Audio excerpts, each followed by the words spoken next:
4 জুলাই 2025। আজকে আমাদের বাড়িতে কেশব ভট্ট এসেছিল।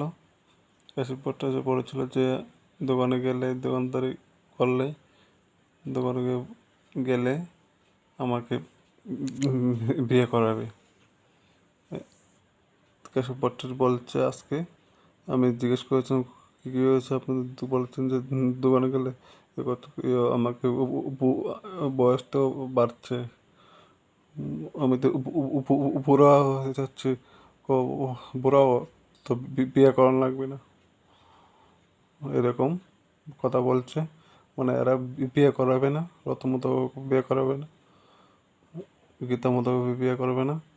তার জন্য পড়াশোনার কাছে আবেদন করছি এই কথা বলার জন্য, তাদের বিরুদ্ধে আইনি ব্যবস্থা নেওয়ার জন্য, এবং যেহেতু আছে সুমিষ্ট মতো তার বিরুদ্ধে আইনি ব্যবস্থা নেওয়ার জন্য পড়াশোনার কাছে আবেদন করছি।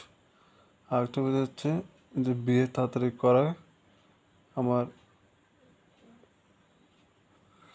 একটা রোজগারের ব্যবস্থা বা কর্মসংস্থানের ব্যবস্থা যেন হয়, তার জন্য পড়াশোনার কাছে আবেদন করছি। কিন্তু তারা এভাবে করছে, অনেকদিন যাবতীয় সেই কথাটা বলেছে, তার জন্য পড়াশোনার জন্য তাদের বিরুদ্ধে আইনি ব্যবস্থা নেই। কিন্তু তারা আমার লগে বাটপারি করেছে, তাদের বিরুদ্ধে যেন আইনি ব্যবস্থা নেই। জয় হিন্দ। পড়াশোনার আবেদন করছি। জয় হিন্দ।